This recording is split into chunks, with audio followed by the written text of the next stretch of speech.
주님의 음성을 듣고자 이 자리에 나왔습니다. 하나님 이 시간 우리 온전히 마음을 다하여서 주님을 바라보는 시간 되게 하시고 우리의 환경이나 우리의 상황이나 우리의 어떤 저한 역경들을 바라보는 것이 아니라 오직 주님을 바라봄으로 주님이 말씀하시는 그 말씀이 우리의 삶 속에 어떻게 나타나게 되는지를 볼 수 있는 은혜와 지혜를 허락하여 주옵소서. 그래서 우리 삶 가운데 그리스도의 영광이 나타나고 하나님의 은혜가 더 증가되어지며 우리를 위해서 베풀어 주시고 사랑하여 주시는 저 주님의 무하신 사랑과 은혜가 얼마만큼 되는지 볼 수 있는 그런 시간, 그래서 주님 앞에 온전히 드려질 수 있는 그런 시간이 될 수 있도록 주님 인도하여 주시옵소서. 주님 말씀하여 주시고 전하는 자나 듣는 자에게 이 표현되어지는 한 표현 한 표현이 이 표현들을 통해서 그리스도가 깨달아지는 예수님이 보여지는 그런 시간이 되도록 주님 성령님 역사하여 주옵소서. 예수님 이름으로 기도드렸습니다. 여러분 오늘 말씀은 로마서 12장입니다. 로마서 12장 2절 말씀입니다. 거기서 시작을 하겠습니다.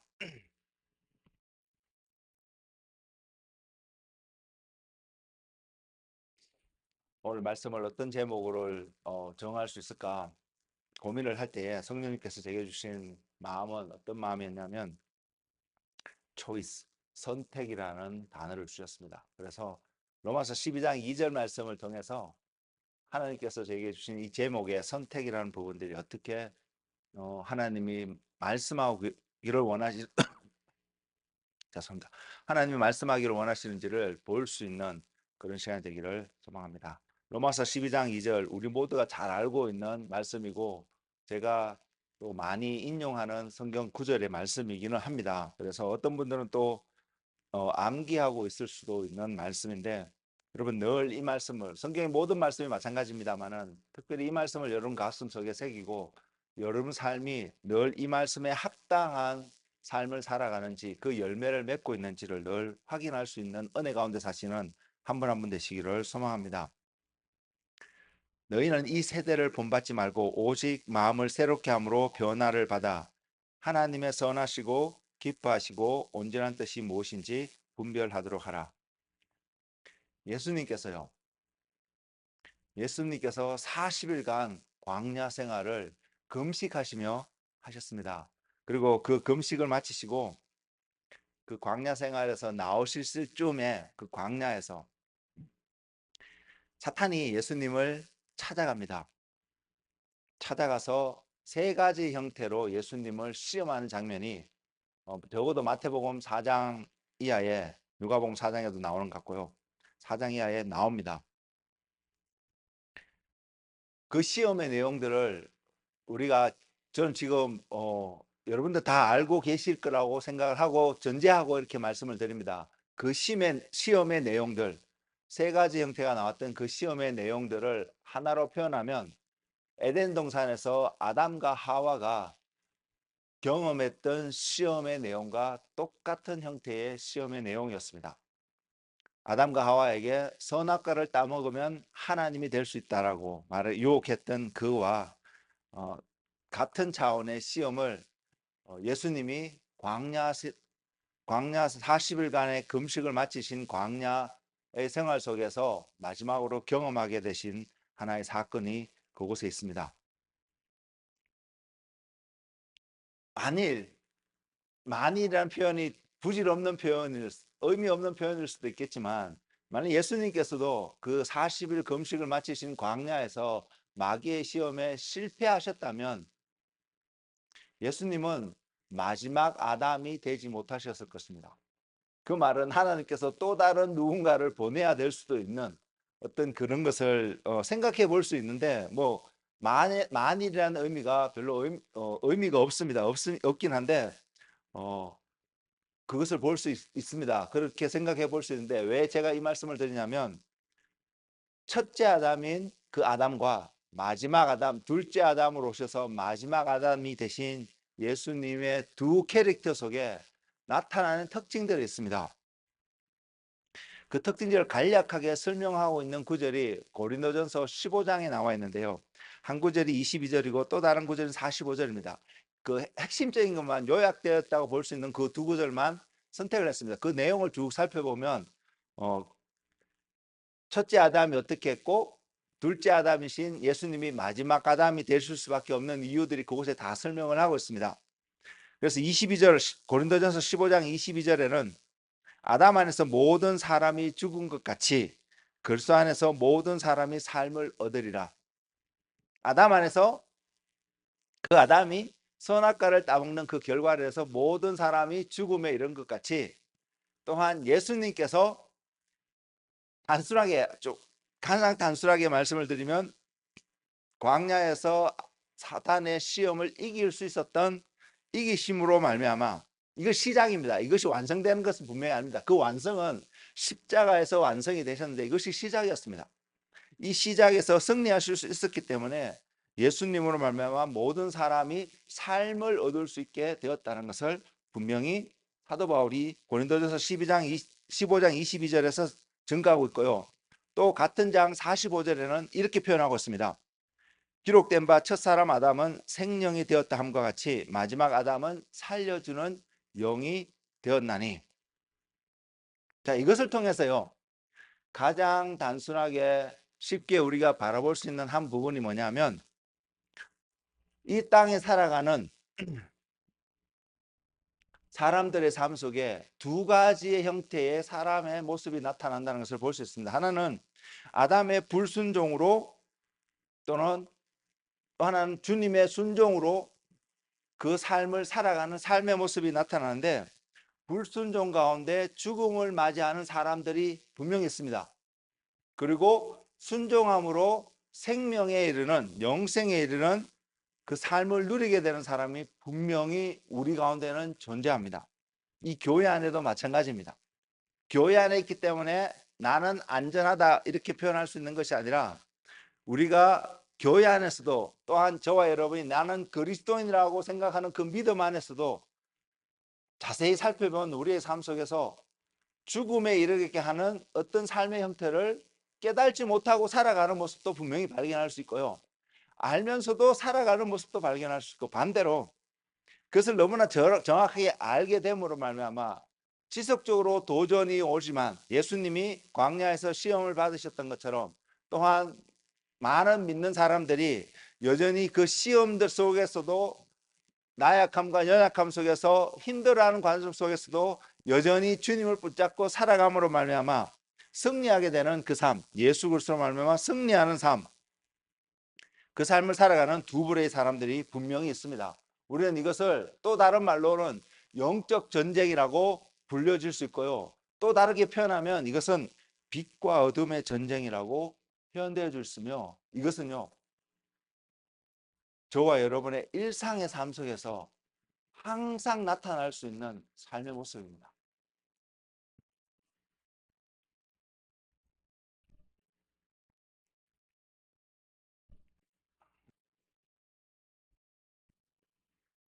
그리고 이런 삶, 때로는 불순종의 모습으로 죽음에 이르는 삶, 때로는 순종의 모습으로 생명에 이룰 수 있는 삶을 살아가는 이 두 부류의 두 형태의 삶의 모습 속에서 저와 여러분이 대면하는 가장 첫 번째 한 관문이 있다면 그것이 뭐냐면 우리는 항상 선택하는 상황에 놓이게 된다는 것입니다.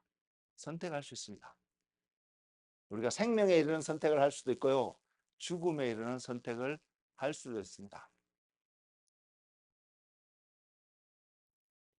그래서 로마서 12장 2절 말씀을 다시 보게 되면 내가 선택할 수 있구나라는 관점을 가지고 다시 한번 살펴보게 되면요.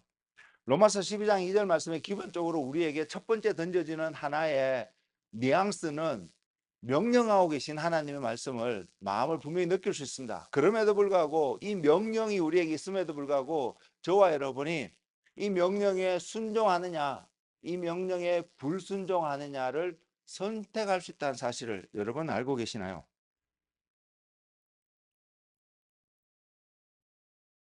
이 세대를 본받지 않는 어떤 형태의 삶을 선택하는 그 사람에게는요. 주어진 본문 말씀에서 우리가 하나 알 수 있는 것은 우리의 마음이 새롭게 되어질 것입니다.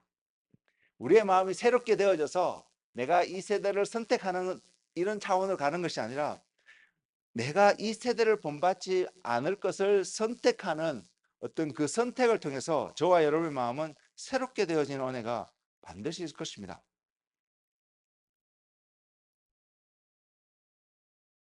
저는 이것이 주님이 우리에게 전하는 한 메시지인 것을 알 수 있기를 원하는데, 그리스도인의 삶은 궁극적으로 그리스도를 닮는 자의 삶이 되어야 합니다. 주님을 따라가는 삶이 되어야 합니다. 그런데 그것이 강제적으로 우리를 주님을 따라가게끔 하나님 우리를 만드시는 것이 아니라 우리가 선택하게끔 하나님이 인도하고 계시다는 것입니다. 유혹이 있습니다. 에덴 동산에서 아담이 받았던 유혹처럼 또한 예수님께서 광야에서 40일 금식하시고 받았던 유혹처럼 또한 겟세마네 동산에서 주님이 십자가에 가시기 전에 또 한 번의 어떤 유혹이 있음을 바라봅니다. 그 이전에는 그 시작되는 시점과 겟세마네 동산에서 피땀으로 기도하는 그 시점 중간 속에서는 성경에 특별하게 예수님이 어떠한 유혹 가운데 계셨다, 유혹을 느낄 수 있는 모먼트가 있었다, 이런 표현들은 전혀 하고 있지 않습니다. 그럴 이유가 분명히 있죠. 있는데 오늘은 그 이야기를 하는 것은 아니지만, 그러나 그런 삶 속에서 우리가 바라볼 수 있는 것은 선택할 수 있다는 사실을 여러분 정확하게 볼 수 있는 은혜가 있기를 원합니다.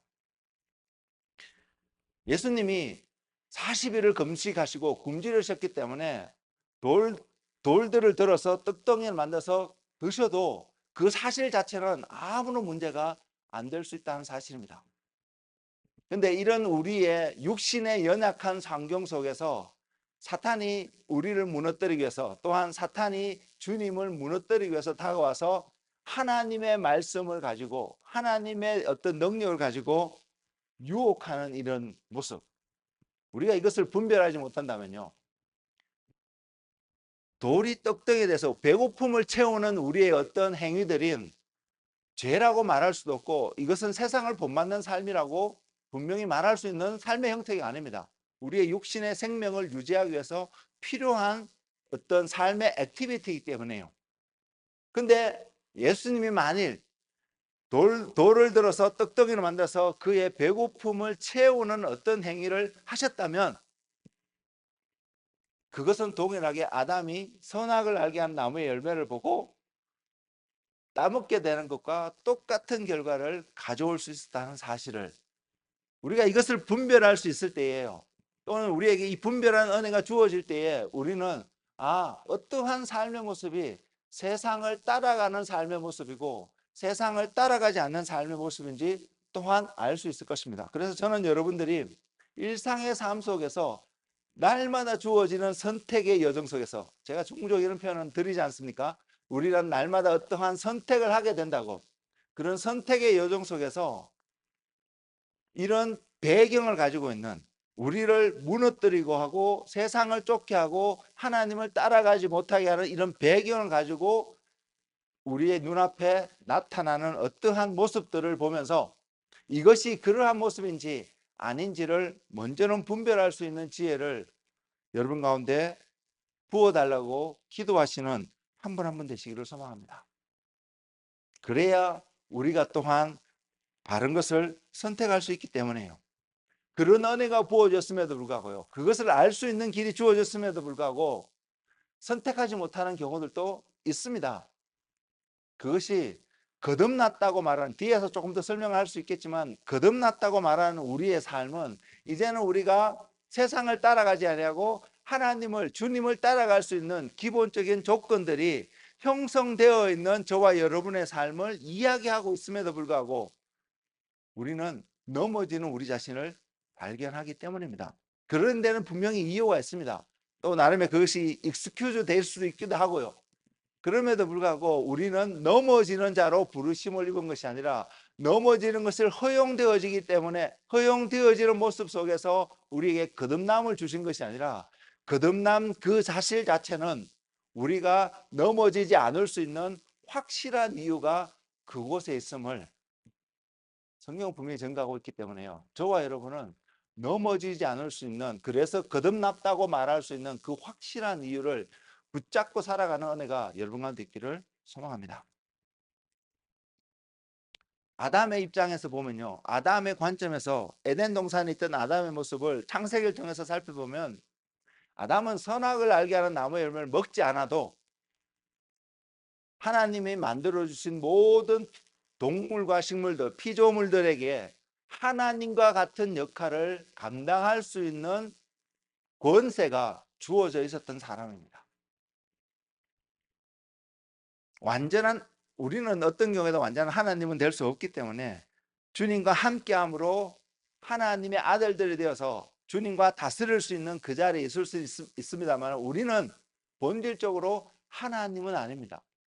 하나님은 스스로 계신 그분은 창조주의 하나님이시지, 우리는 하나님처럼 뭔가를 할 수 있다고 해도 우리가 창조주가 되는 것이 아니라 우리는 창조되어진 그런 존재인 것이죠. 그럼에도 불구하고 그러한 우리가 있음의 위치가, 우리의 본질적인 제한이 하나님으로부터 주어져 있음에도 불구하고요, 아담은 여전히 선악을 알게 하는 나무의 열매 없더라도 하나님이 창조한 피조 세계를 향해서 하나님과 같은 모습, 하나님의 어떤 역할들을 감당할 수 있는 그런 권세와 자격이 부어졌던 사람입니다. 거듭난 그리스도인들, 믿는 그리스도인들도 마찬가지입니다.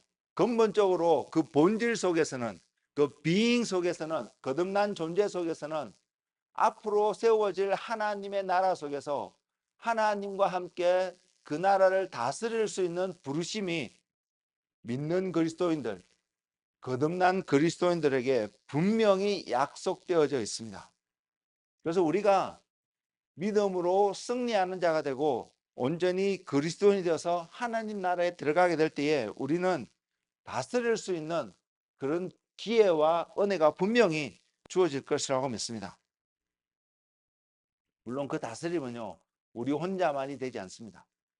아담의 실수가 바로 거기에 있었고, 또한 우리가 혼자만, 내가 스스로 그 자리에 가겠다고 생각하는 그 순간 우리는 떨어질 수밖에 없는, 타락할 수밖에 없는 그러한 환경을 적어도 이 땅에서 살고 있는 우리들에게서 발견할 수 있기 때문입니다.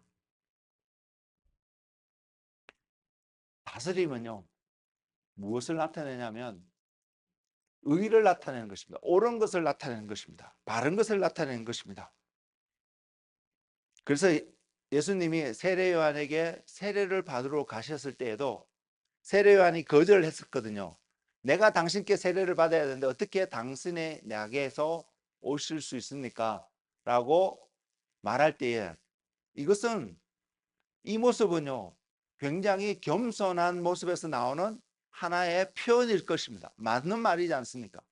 우리 모두는 예수님 가서 세례를 받는 것이 너무나도 합당하지, 예수님이 세례요한에게 와서 세례를 받는 것이 합당하지 않는 것은 분명한 우리의 이치 가운데서 나타날 수 있는 논리입니다.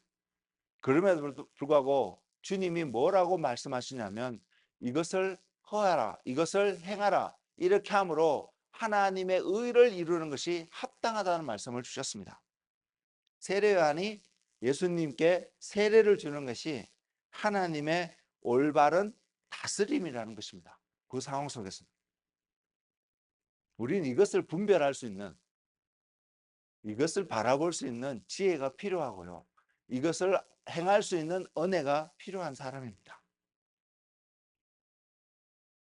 그 관점에서 저와 여러분의 삶을 보면, 그 관점에서 아담이 에덴 동산에서 대면했던 상황들을 살펴보면 우리의 일상의 삶 속에서 항상 이런 유혹과 선택의 갈림길에 놓여 있음을 바라봅니다.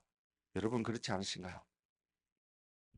그리고 그 선택의 기준에서, 갈림길 속에서 우리에게 던져주는 한 기준이 로마서 12장 2절 말씀, 그 말씀 가운데 첫 번째 구절인 이 세대를 본받지 않는 것입니다. 이 세대를 본받지 않는 것, 우리 안에는 이 세대를 본받지 않는 것에 대해서 기본적으로 이것을 이렇게 알기를 원합니다. 이 세대를 본받지 않아야 되기 때문에 이것은 할 수 있고 이것은 하지 말아야 되는, 무엇이 what is do's, what is don'ts. 이것을 알기를 원하는 마음이 우리 안에 있습니다.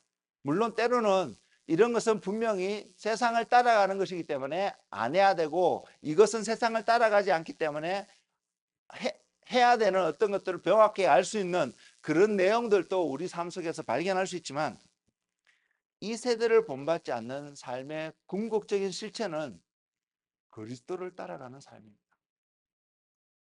저와 여러분이 주님을 따라가는 그 삶을 온전히 살아갈 때에 우리는 세상을 본받지 아니하고 그리스도를 따라가는 삶이 될 수 있습니다. 제가 지난주에도 그런 표현을 드렸던 것 같고요. 최근에 계속 이러한 비슷한 류의 표현을 하고 있는 것 같은데, 그럼 무엇이 그리스도를 따라가는 삶이 될 수 있을까요?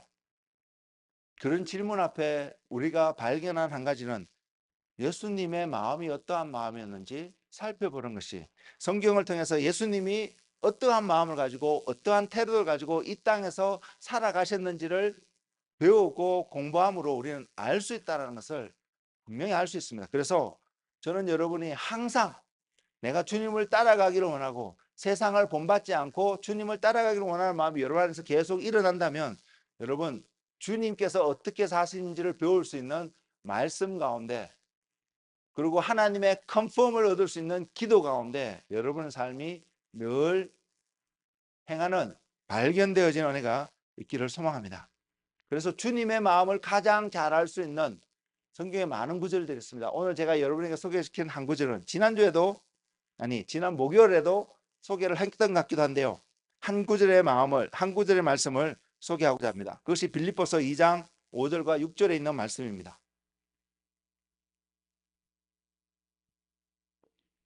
빌립보서 2장 5절에서 6절 뭐라고 표현하고 있냐면, 너희 안에 이 마음을 품으라. 곧 그리스도 예수의 마음이니 그는 근본 하나님의 본체시나 하나님과 동등됨을 취할 것으로 여기지 아니하시고. 먼저는 로마서 12장 2절에 시작하는 말씀 속에서도 이 세대를 본받지 말라라고 표현하고 있듯이, 같은 뉘앙스로 빌립보서 2장 5절의 말씀 속에서도 이렇게 표현합니다. 너희 안에 이 마음을 품으라. 이 마음이 분명 그리스도 예수의 마음인 것은 우리가 잘 알고 있으니까 논의할 필요는 없고요. 이 마음을 품으라라고 말하고 있습니다. 우리는 어떻게 그리스도 예수의 마음을 품을 수 있을까요? 이 마음은 그냥 위에서부터 뚝 하고 주어지는 것이 아니라는 것입니다. 품으라고 말해요. 우리가 취해야 된다는 것입니다. 하나님이 주시지 않기로 작정하셨으면 우리가 아무리 취하려고 하더라도 우리는 얻을 수는 없습니다. 그러나 신약에 와서 사도 바울이 곳곳에서 이런 표현을 하고 있다는 것은 이미 하나님께서 우리에게 이것을 주시기로 작정하셨기 때문에 우리는 분명히 얻을 수 있는 마음입니다. 얻을 수 있는 것입니다. 그래서 우리는 이것을 취해야 합니다. 그리고 이것을 취하는 우리의 모습은 오늘 말씀의 제목을 삼았던 선택하는 것과 동일할 수 있다는 것입니다. 우리가 선택을 해야 합니다. 무엇을요? 주님의 마음을 취하는 것을 선택을 해야 합니다. 마태복음 11장 29절에 주님께서 이렇게 표현하고 있습니다. 나는 마음이 온유하고 겸손하니 나의 멍에를 메고 내게 배우라. 그러면 너희 마음이 쉼을 얻으리니. 우리 모두는 마음의 쉼을 얻는 것을 너무나 원합니다.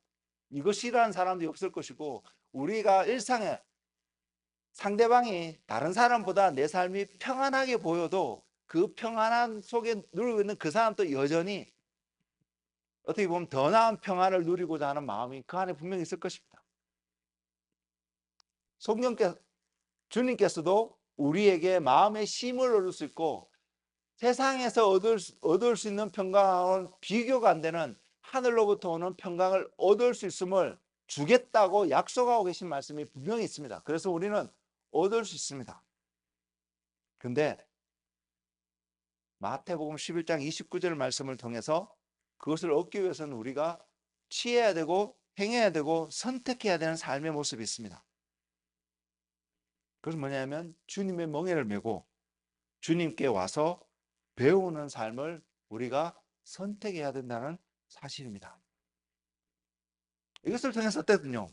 제가 빌립보서 2장 5절과 6절 말씀을 인용했고 마태복음 11장 29절 말씀도 인용해서 드렸는데 그 말씀을 통해서 보여지는 주님의 한 모습은 주님의 마음은 겸손한 자의 모습입니다. 물론 우리는 주님이 겸손의 왕이신 것을 너무나 잘 알고 있기 때문에 당연하다고 표현할 수 있는데 주님이 겸손의 왕인 것과 우리가 그 주님의 그 마음을 받아서 주님이 가신 것을 따라서 우리가 또한 그 자리에 가지 못하다면 겸손의 왕이신 주님과 저와 여러분은 아무 관계가 없다는 사실을 우리는 인식하고 있어야 합니다.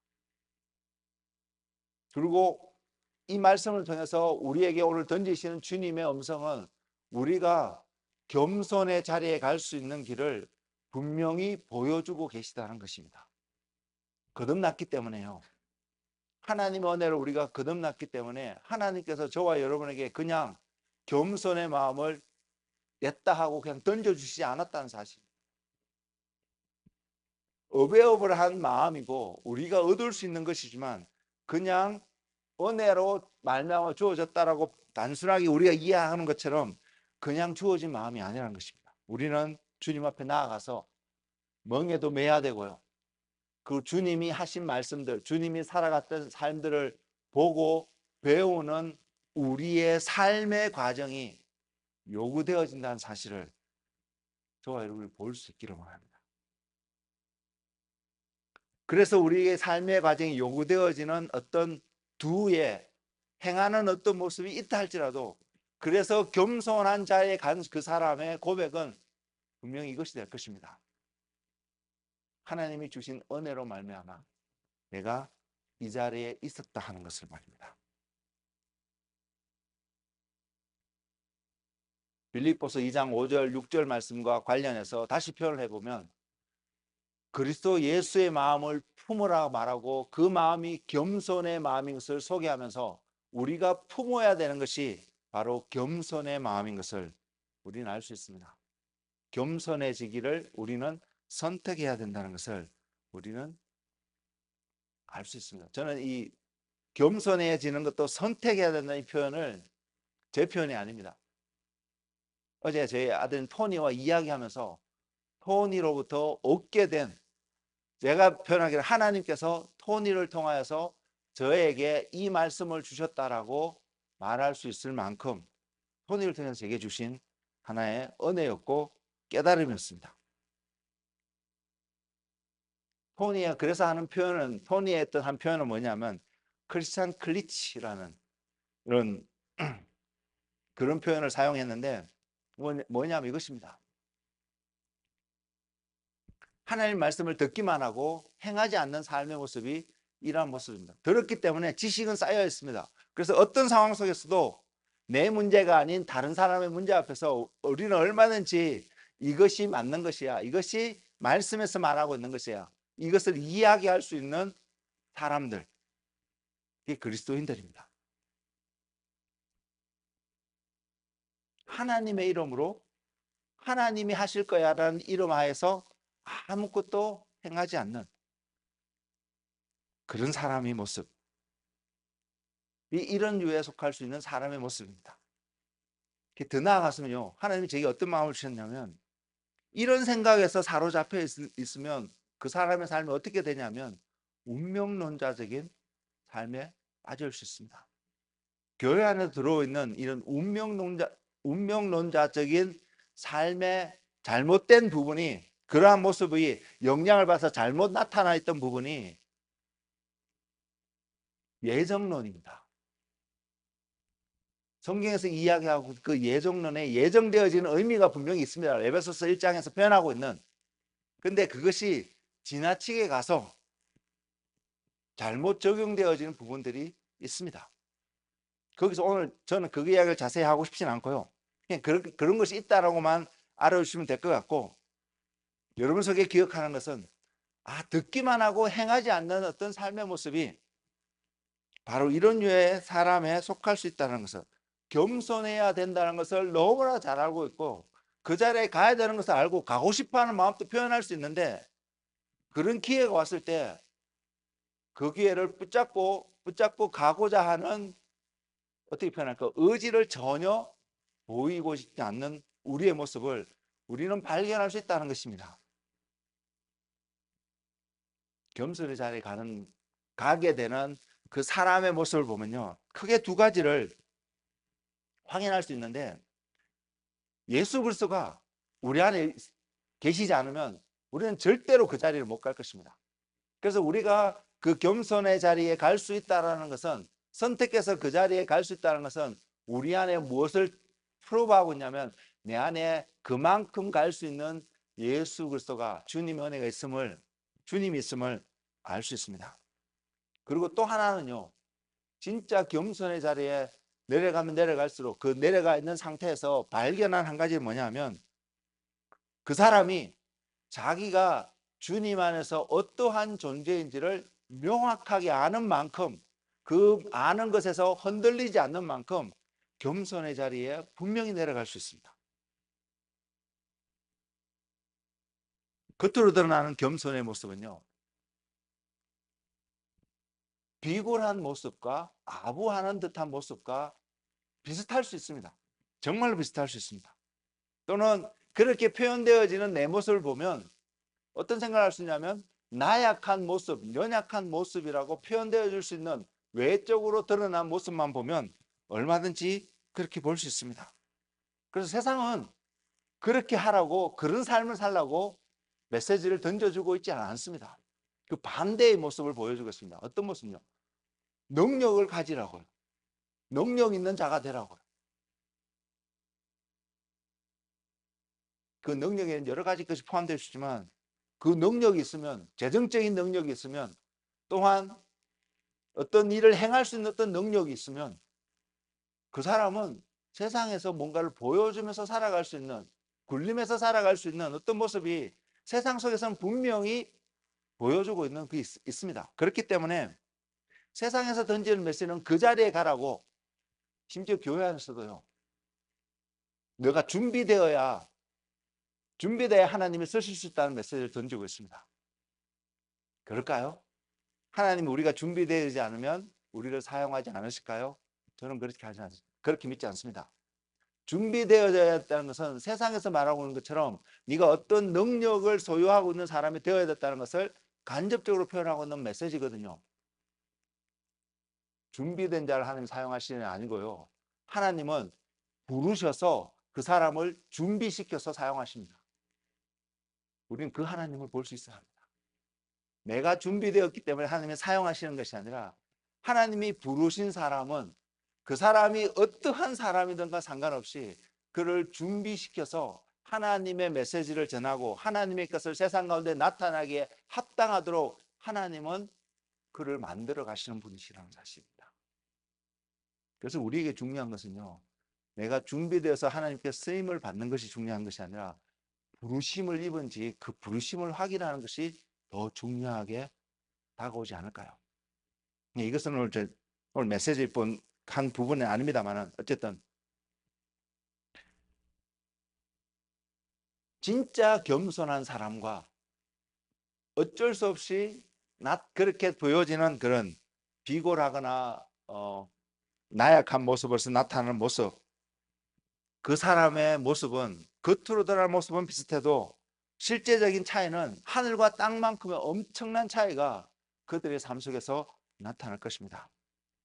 나약한 사람은요 또는 비굴한 사람은요 또는 어떤 사람의 비유를 맞추고자 하는 사람들의 모습은요 이렇다고 말할 수 있습니다. 내가 얻기를 원하는 무언가가 있습니다. 그 사람을 통해서 또는 내가 가지고 있는 어떤 것을 잃어버리지 않기를 원하는 그 마음 때문에 우리는 알게 모르게 그 자리에 내려갈 수 있다는 사실입니다. 또는 내가 무시당하는 것이 너무나 싫기 때문에 그것을 견딜 수 없기 때문에 그 자리에 가지 않으려고 하는 모습을 발견할 수 있습니다.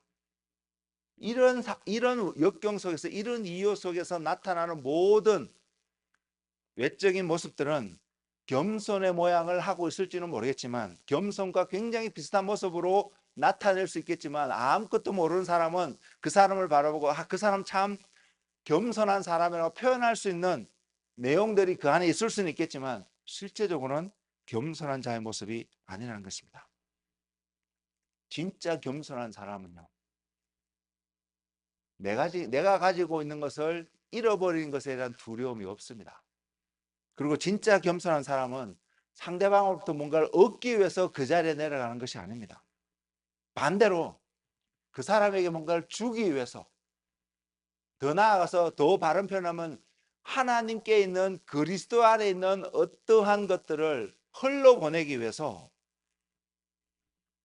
우리의 눈으로 외적으로 보이기에 억울해 보일 수 있고 나약해 보일 수 있는 그 자리에 스스로 선택해서 내려갈 수 있는 자입니다. 그 사람은 나약한 사람이 절대 아닙니다. 그 사람은 정말로 강한 사람일 것입니다. 왜? 자기 안에 어떤 능력이 있어서? 아니요. 그 사람이 된 것, 나가 나 된 것은 예수 그리스도로 말미암아 내 안에 예수 그리스도가 있음이 너무나도 확연하게 확정되어지는 삶이 되기 때문에 그는 그 안에 있는 예수님조차도 나누고 싶어서 몇 주 전에 그 메시지를 전했잖아요. 사도행전 3장인가요? 베드로와 요한이 성전 미문에서 은과 금 내게 없거니와 내게 있는 것, 우리 안에 있어야 되는 것, 예수 그리스도를 나눠주기 위해서 낮아지는 자리에 갈 수 있다는 것이죠.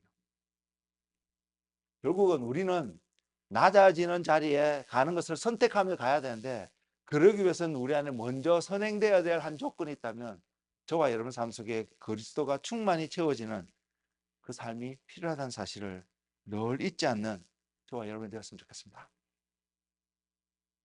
십자가에 주님께서 달려 돌아가신 그 사건요, 주님이 빌립보서 2장 6절 말씀에서 그는 근본 하나님과 본체시나 동등됨을 여기지 아니하시고 사람의 몸을 입사 이 땅에 나아지까지 하셔서 십자가에 죽기까지 순종하셨다라고 표현되어지는 빌립보서에 있는 그 표현을 볼 때에 주님이 겸손함의 모습으로 나타났던 최고의 한 모습이 십자가에 달려 돌아가신 사건이면 부인할 수 없습니다. 그리고 오늘을 사는 저와 여러분의 삶 속에 이 십자가는 때로는 굉장히 의미 있게도 다가오지만 때로는 너무나도 가볍게도 우리의 삶 속에서 나눠줄 수 있는 사건입니다. 쉽게 표현할 수 있는 사건이 되어질 만큼 우리가 너무 익숙해진 사건이 십자가의 사건이라는 것입니다. 그러나 조금만 더 곰곰이 생각해 보면 십자가 사건은 예수님이 우리의 죄를 위해서 죄인들을 죄를 담당하기 위해서 취하신 형태의 형벌이었지만 육체적인 고통뿐만 아니라 예수님뿐만 아니라요, 당시에 그 십자가형을 받았던 모든 죄수들은 이런 마음을 느꼈을 것입니다. 육체적인 고통은 두말할 필요 없고요, 정신적으로도 수치스럽고 부끄러운 온갖 정신적인 피해를 당할 수 있는 그런 고통을 십자가상에서 당했을 것입니다. 그것이 십자가의 형벌입니다.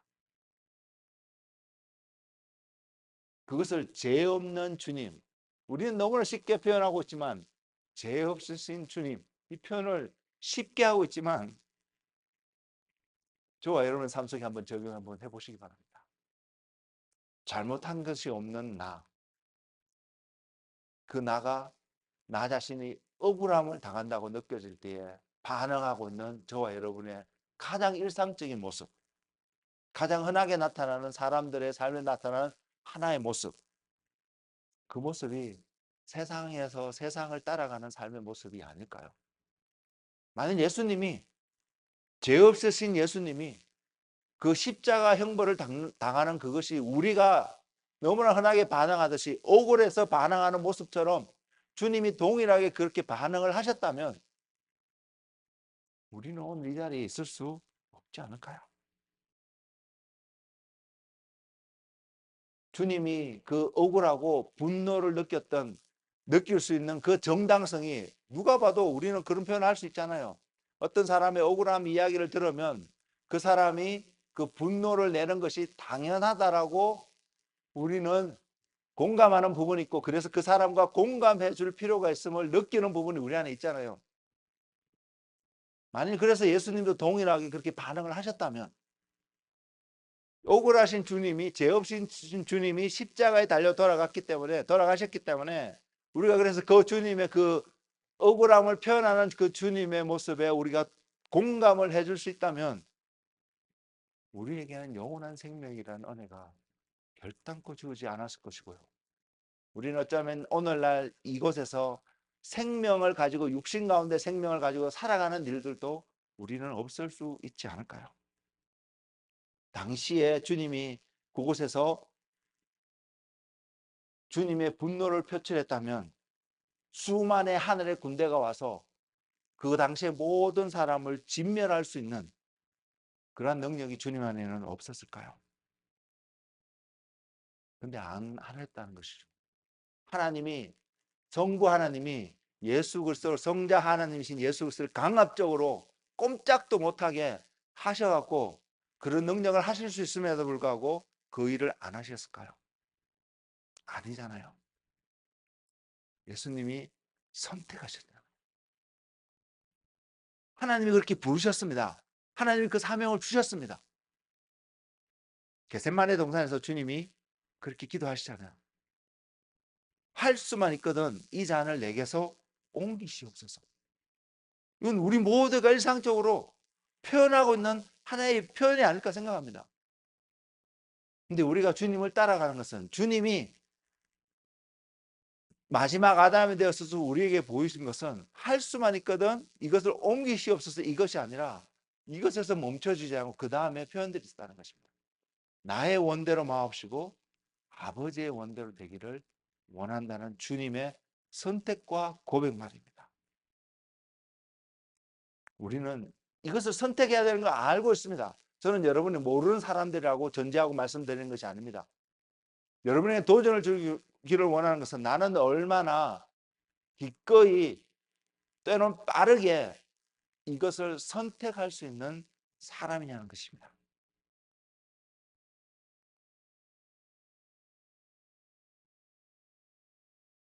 우리가 어떤 억울함을 당하고요, 그래서 어떤 분노가 나타나고 그럴 때 우리는 이것을 다스리는 자리에, 분노를 다스리는 자리에 가지 않는다면 우리는 어떤 모습이든 이것을 표현하는 것이 우리의 본성이라는 사실을 우리는 깊이 아는 은혜가, 지혜가 여러분 우리 삶 속에 있기를 소망합니다. 그런 관점에서 바라보면요, 겸손하다는 그 사람, 겸손해졌다라고 말하는 그 사람의 모습 속에서는 전혀 상처가 없을 것입니다. 저와 여러분의 상처를 가지고는 겸손해질 수 없다는 말씀을 드리고 있습니다. 그때 우리는 이 상처가 치유되어지는 은혜가 필요합니다. 그래서 어떻게 됐든 한 사람이 온전히 겸손의 자리에 내려갔다면, 예수님의 몸 가운데 우리의 죄로 인해서 우리가 그분의 음성을 듣지 못해서 그분의 몸에 어마어마한 상처들이, 채찍에 맞은 자국들이 남겨져 있겠지만, 그런 스카들이 남겨져 있어서 알 수 있겠지만, 주님은 그 상처로 인해서 원망하고 분노하는 자리에 계시지 않습니다. 왜? 표현은 이렇게 할 수 있습니다. 우리를 사랑하시는 그 사랑으로 말미암아 그 상처들이 더 이상 주님께는 상처가 되지 않는다는 사실을요. 우리가 주님을 따라가기를 결정하면 우리도 그런 자리에 가야 되지 않을까요? 내게 상처될 수 있는 어떤 사건 하나하나들이 내가 상처가 있지 아니하고 사랑이라는 이름으로 그 사람을 품을 수 있고 상대방을 품을 수 있고 함께 그 사람에게도 주님의 생명이 흘러들어갈 수 있게끔 우리 자신이 낮아질 수 있는 그 자리, 그것이 주님을 따라가는 우리의 온전한 모습 아닐까요? 그리고 이것은요, 내가 실질적으로 우리가 거듭났다라고 말하는 그 순간, 우리가 기억하면 더 좋겠지만 기억 못해도 상관없습니다. 그 기억하고 안 하냐, 그 날짜를 아냐 모르냐는 중요한 건 아니지만 내가 거듭났다라고 말하는 그 순간은 우리 안에 어떠한 상처도 없고 어떠한 죄도 없는 그러한 새로운 피조물로 탄생되어졌음을 성경이 선포하고 있습니다. 그러나 그것이 온전하지는 않기 때문에 하나님 안에서 하나님의 말씀으로 그 사람이 성숙되어져 가는 과정이 필요하기 때문에요. 그 과정 가운데서 얼마든지 넘어질 수 있고 죄를 지을 수 있는 부분들이 놓여 있습니다. 놓여 있는데 죄 가운데 이길 수 있는 한 길은 저와 여러분이 거듭남으로 새로운 피조물이 되었다는 사실을 항상 깨달을 수 있다면, 바라볼 수 있다면 우리는 그 죄 짓는 자리에 가지 않을 것입니다. 왜? 우리의 존재가 새로운 피조물이 되었고 내 안에 어떤 능력이 있어서 그렇게 되는 것이 아니라 우리의 존재가 새로운 피조물이 되었기 때문에. 그 말은 내가 누구인지를 정확하게 아는 한 모먼트 속에서 우리는 다가오는 유혹, 다가오는 어떤 손가락질, 억울할 수 보이는 어떤 많은 일들을 오버컴 할 수 있는 능력이 우리 안에서 나타나게 된다는 사실입니다. 여러분에게 이런 질문을 드리고 싶습니다. 여러분은 여러분이 누구이신지, 진짜 여러분은 어떠한 분인지 여러분 알고 계시나요?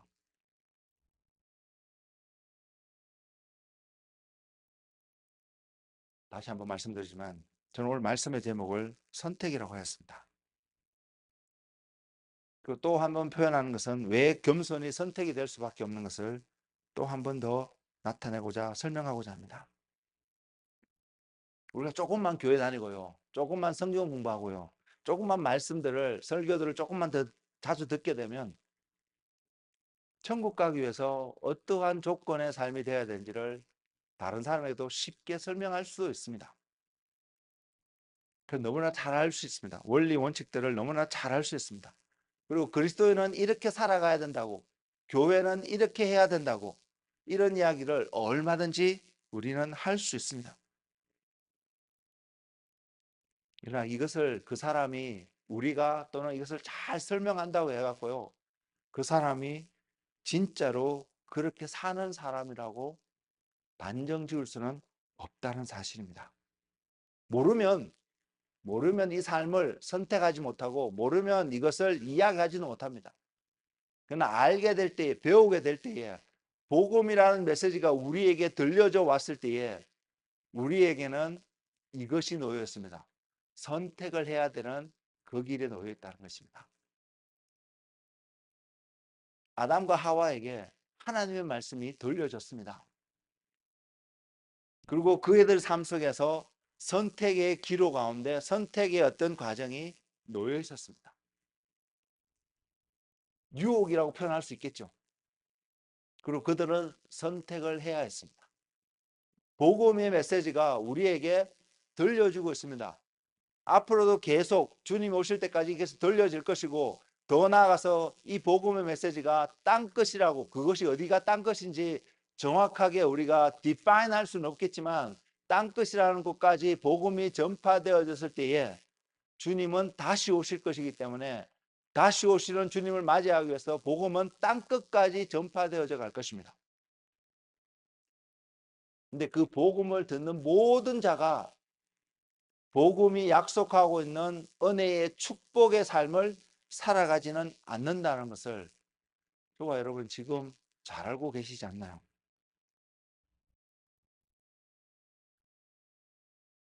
주님을 알기 위해 우리가 최고로 할 수 있는 한 방법은 말씀을 가까이 하는 것일 것입니다.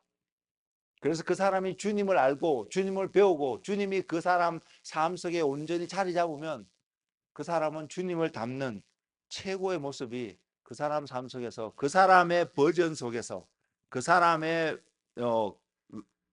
뭐라 그럴까요? 그 사람의 인격 속에서 분명히 나타날 것입니다. 그렇다면 그것이 당연하게 그렇게 나타나는 것이었다면 오늘날 교회 안에 있는 모든 사람들, 더 나아가서 누구보다도 말씀을 가까이 한다고 말할 수 있는 저와 같은 목회자들이 가장 주님을 닮는 자의 모습으로 나타나야 되는 게 사실 아닐까요? 그러나 그렇지 않은 많은 사람들도 이렇게 표현하고 있는 저 자신도 거기에 합당한 사람이 아닐지도 모르겠습니다.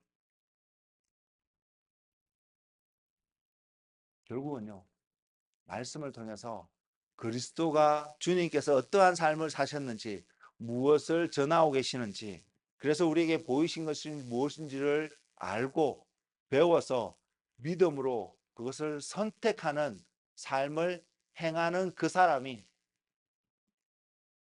그가 신분이 목회자든 직분이 장로님이든 권사님이든 집사님이든 전혀 상관없습니다.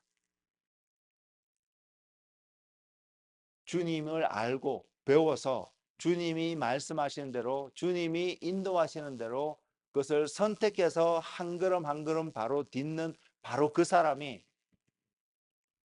주님을 닮는 자가 될 것이고, 주님을 닮기 때문에 그 사람 안에는 그 사람이 표현할 수 있는 최고의 겸손의 모습이 분명히 나타날 거라고 믿습니다. 말씀만 수백 번 읽으면요, 때로는 하나님께서 이런 사람들 있잖아요. 정말 하나님이 살아계시는지 안 살아계시는지 확인하기 위해서 하나님이 없음을 증명하기 위해서 성경을 읽다가 하나님을 발견한 사람들, 모두가 이런 일이 일어나는 것 같지는 않습니다. 또한 말씀을 열심히 읽고요, 수십 번, 백독 이상의 많은 말씀을 읽었음에도 불구하고 쿡 이야기하면 말씀 어느 한 구절 나와서 암송하고 이렇게 하는 사람이 이런 사람들도 있는데요.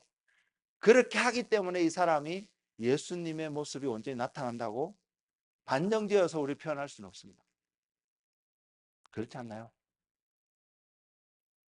그렇다면 성경에는 서기관과 바리새인들은 누구보다도 하나님을 닮는, 하나님 보내신 예수 그리스도를 영접하는 그 자리에 있어야 할 텐데, 그들이 또는 더 나아가서 유대인들이 예수님을 죽인 한 이유는 그들의 마음속에 시기함 때문이라고. 이 시기함은 예수님 안에 있는 마음 아니잖아요.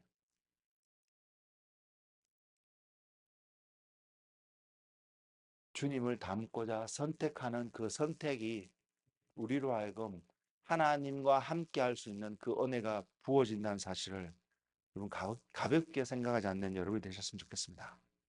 내 자신을 내려놓는 선택을 하지 않는다면, 그래서 내 주장만 자꾸 내세우는 어떤 선택을 하게 된다면 그 사람은 어떤 결과에도 그 사람에게 필요한 가장 최고의 어떤 결과들을 얻지 못할 것입니다. 결국 주님의 마음이 내 안에 없고 내 안에 있는 주님에 대한 지식만 가득하다면 그 사람은 교만할 수밖에 없는 것이 육신 가운데 살아가는 우리의 모습이라는 것입니다. 겸손한 자는 결국 이렇게 표현하지 않을까요? 상대방의 이야기를 듣고 내 안에 있는 생각을 표현하는 것이 아니라 그에 대한, 그 상황에 대한 그리스도의 마음을 전달할 수 있는 한 사람 말입니다. 그리고 그것은 진리가 될 것입니다. 그와 마찬가지로 또 다른 하나의 덕목이 있습니다. 간략하게 이것을 언급하고 지나가고자 합니다. 겸손과 마찬가지로 우리가 또 선택해야 되는 어떤 삶의 한 모습이 있는데 그것은 거룩함입니다.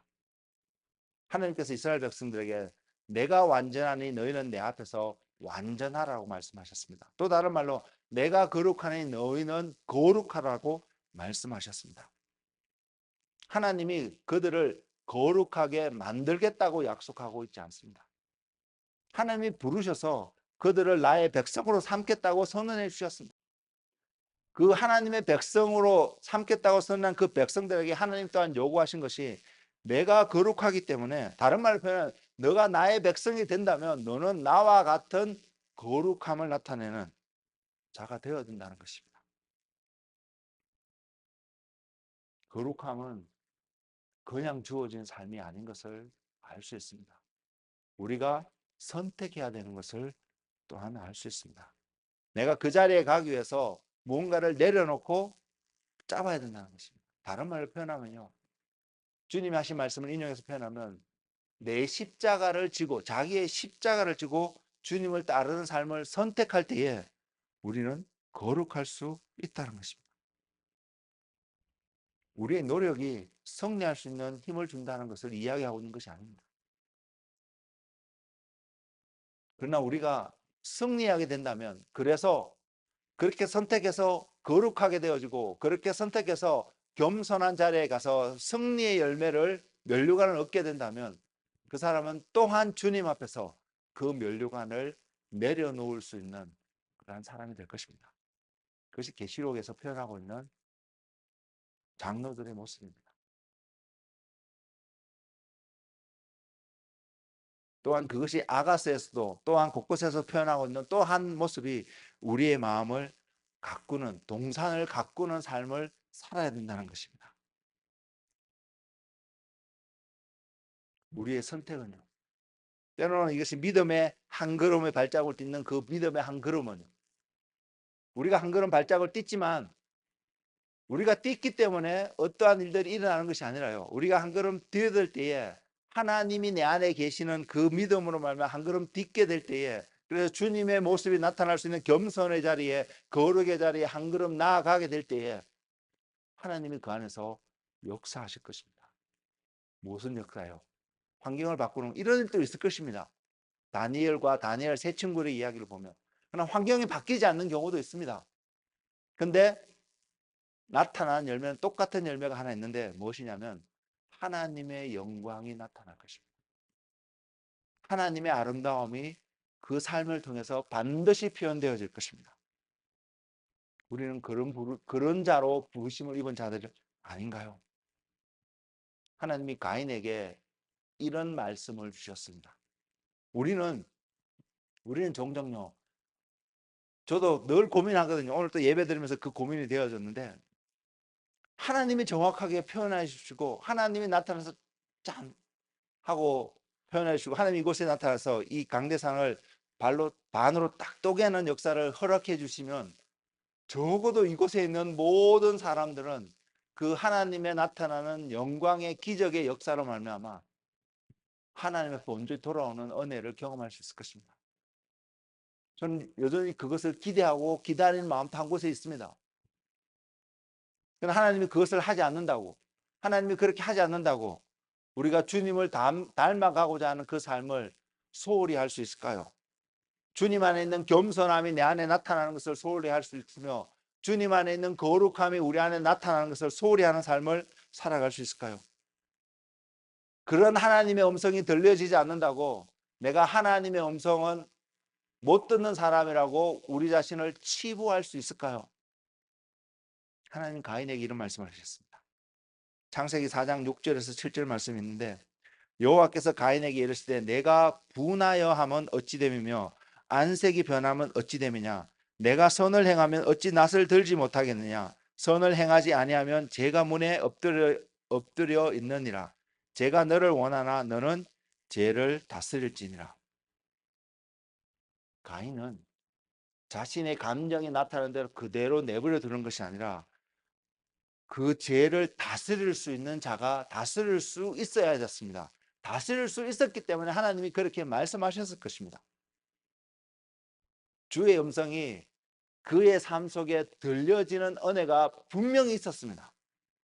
그런데 가인의 선택은 죄를 다스리는 것이 아니라 그 말씀이 들려졌음에도 불구하고 그가 선택한 것은 동생 아벨을 데리고 광야로 벌판으로 나가서 아무도 안 보는 것 같은 그곳에서 아벨을 죽였습니다. 경고가 없었던 것이 아니잖아요. 하나님이 말씀하셨잖아요. 그거 안 된다고. 그럼에도 불구하고 우리는 종종 그 일을 행하고 있는 우리 모습을 우리는 발견하고 있지 않나요? 여러분, 무엇이 죄를 다스리는 건지 아세요? 이 모습 속에서 우리가 다스려야 될 죄가 어떤 것인지 아세요? 그것이 깨달아지는 은혜가 여러분 삶 속에 있기를 소망합니다. 죄를 다스리지 못한 가인은 아벨을 죽였습니다. 죄를 다스리지 못한 우리의 어떠한 모먼트는 그 다스리지 못한 그것을 해서 우리도 모르는 사이에 누군가를 죽이게 될 수 있음을 말입니다. 오늘날 교회 안에서 이런 일이 많이 일어나고 있지 않나요? 이런 것을 알고 있기 때문에 저는 예외적일까요? 그렇게 생각하지 않습니다. 오늘 여러분들이 이 메시지를 들었기 때문에 여러분은 다시는 그런 자리에 안 간다고 장담할 수 없습니다. 그렇으면 주님이 날마다 자기 십자가를 지고 나를 따라오라고 말씀하지 않으셨을 것입니다.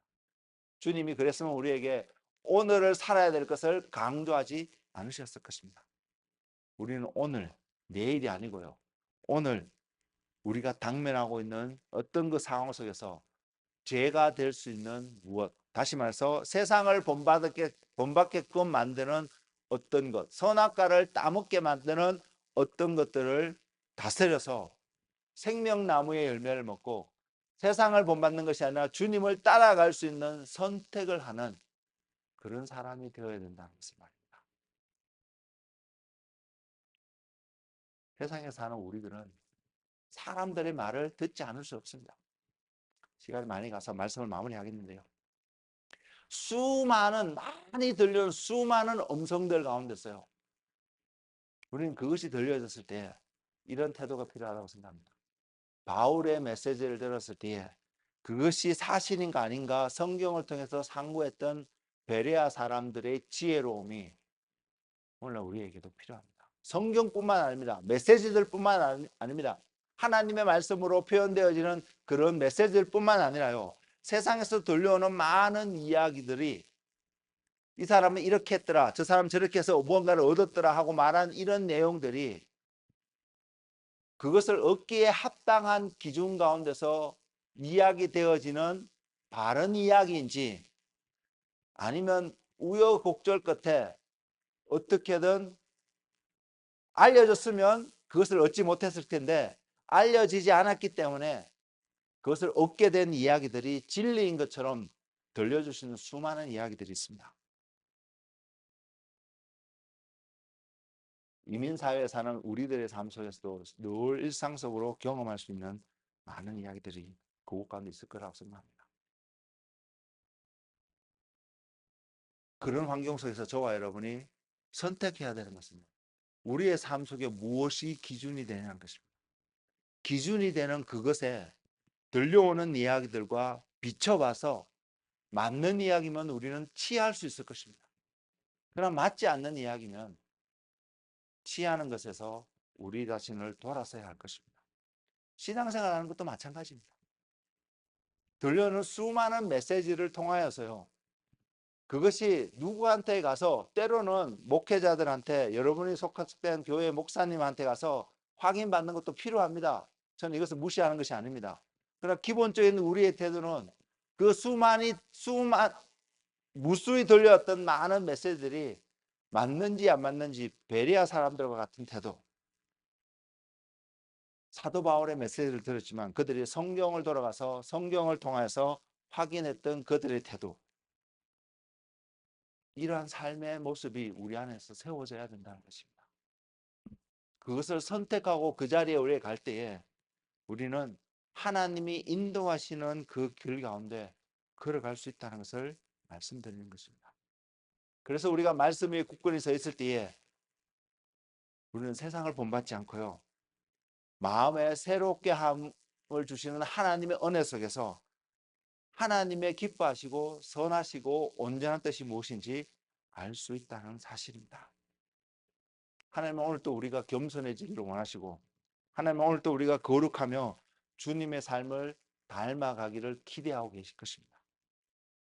하나님은 들고 우리에게 부어주실 준비를 하고 계시지만 우리가 이것을 얻기 위해서 우리 자신을 내어놓는 선택을, 우리 자신을 드리는 어떤 선택을 하지 않는다면 수많은 사람들, 아니 세상에 존재하는 모든 사람들이 청함을 받았지만, 초청을 받았지만 택함을 입는 사람은 소수가 될 수 있다는 것입니다.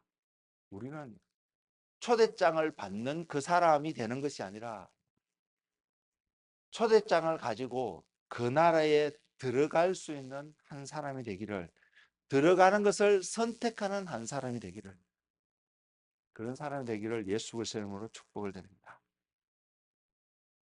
사랑하는 성도 여러분, 우리는 정말로 진짜인 그리스도인이 되어야 된다고 믿습니다. 진짜가 되어야 된다는 그 명제를 가볍게 여기지 않는 우리가 되었으면 좋겠습니다. 그래서 우리의 삶 속에서 날마다 진짜인 그리스도인의 모습으로 오늘 또 살아가시는 주님의 사람들이 되시기를 예수 그리스도의 이름으로 축복을 드립니다. 기도하겠습니다.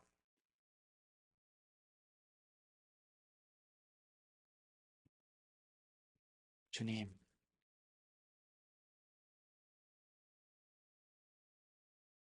주님이 선택의 길목에서 하나님을 선택하셨던 것처럼, 또는 아담이 선택의 길목에서 하나님 아닌 것을 선택하였던 그 삶을 바라보면서 오늘 또 우리에게 이 세대를 본받지 말고 마음을 새롭게 함으로 변화를 받아 하나님의 선하시고 온전하시고 기뻐할 뜻이 무엇이라고 분별하라고 명령하시는 하나님의 말씀 앞에서 주님, 우리가 이 세대를 본받지 않고 주님에 따르는 것을, 주님이 걸어가셨던 그 길을 선택하며 자신 자신을 내려놓을 수 있는 그런 한 사람이 되도록 우리를 인도하여 주옵소서. 우리가 그것을 듣는 자 되게 하시고 그래서 들음으로써 끝나는 그러한 한 사람이 아니라 들었을 때에 내 삶을 돌이켜보며 들음에 합당한 행함을 선택하는 믿음의 사람들이 되도록 주님 안수하여 주시옵소서. 또한 우리의 일상의 삶 속에서 내가 거듭난 것이 바로 하나님 안에서 승리할 수 있는 모든 조건이 갖추어졌음을 깨달아 넘어지는 자, 뒤돌아보는 자, 다시 한번 지옥에 떨어지는 그러한 어리석은 자의 삶이 아니라, 쟁기를 가지고 뒤를 돌아보는 자의 삶이 아니라 앞에 계신 그리스도를 향해서 오늘 또 달려가기를 결단하고 그분 앞에 자신을 드리며 기다리며 그분을 믿는 믿음 안에 오늘 또 자신을 살아가는 그 삶을 프랙티스하는 믿음의 사람들이 되도록 인도하여 주시옵소서. 그래서 하나님의 영광이 나타나며 주님의 모습이 온전히 증거되어지는 주님의 사람들이 되도록 축복하여 주시옵소서. 예수님의 이름으로 기도드렸습니다.